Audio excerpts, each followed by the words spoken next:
It's a real pleasure to be with Janet Yellen.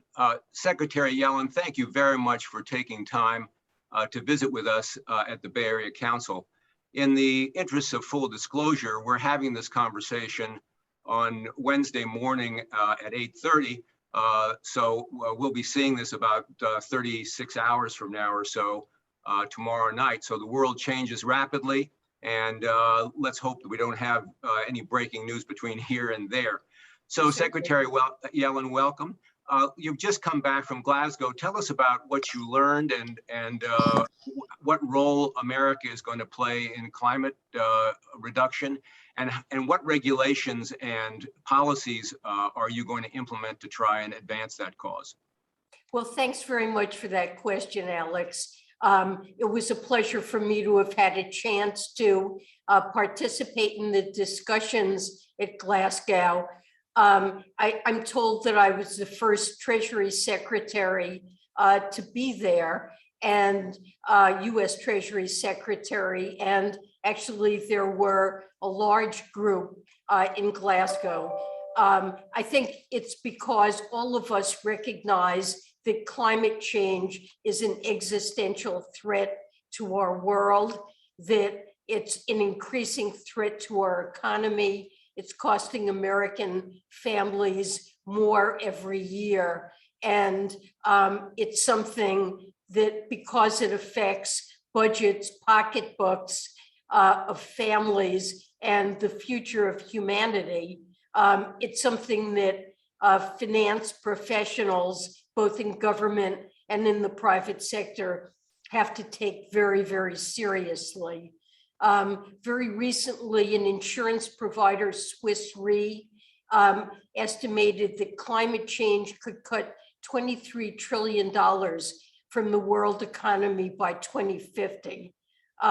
If we fail to act, the combination of increased costs to government, more economic hardship for families, and we recognize the risk also of added financial instability. These would become severe risks to the global economy, and we've done too little for too long. So urgent action is needed to achieve the goal of becoming a net zero emissions economy by 2050. So the Biden administration has been very focused on climate change over the last 9 months. Trying to put in place policies that will reduce emissions here in the United States, and also to undertake actions that will reduce emissions around the globe. In the infrastructure bill, which was signed just day before yesterday by the president into law, there's financing for a renewal of the electric grid, which is necessary for electricity produced by solar and wind to be efficiently transported to where it's needed. And the Build Back Better package, which is under consideration now in the House and will go to the Senate, contains a huge investment, around $600 billion in money to address climate change. There are substantial incentives for electric vehicles, subsidies for the production of renewables. There's money in the infrastructure package for charging stations around the country for electric vehicles, and substantial funding for climate and energy related R&D and to mitigate the impacts of climate change. But we realized too, and this is why I went to Glasgow and so many finance ministers were there this year, that really tackling climate change successfully requires mobilizing trillions of dollars of capital in investment. And that's true here in the United States and around the globe. And while public capital can play a role, it's important that private capital has to be mobilized to finance these investments as well. And that's what the finance ministers really discussed at Glasgow, how we can work together to increase the flow of financing, particularly to emerging markets and developing economies, to make the green investments that are necessary to address climate change.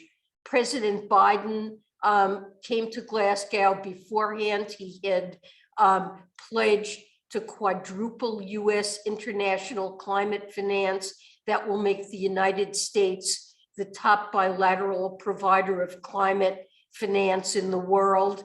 I have been talking in the run-up to Glasgow to the community of multilateral development banks, the World Bank, the European Bank for Reconstruction and Development, the Asian Development Bank, the African Development Bank, and others. We see them as playing a critical role both in providing their own financing and putting together packages that will help mobilize private capital to make the investments that are needed. The other thing that was really impressive to me at COP26 was the fact that the heads of some of the largest banks in the United States and around the world and the biggest asset managers came and expressed their commitment to green their portfolios to achieve net zero by 2050. Companies and institutions representing nearly $100 trillion in assets under management have made net zero pledges. Just 9 months ago, these commitments amounted to only $5 trillion. And these companies are really focused on working with the operational companies that they finance. These asset managers can only achieve net zero emissions if the companies that they lend to achieve net zero emissions.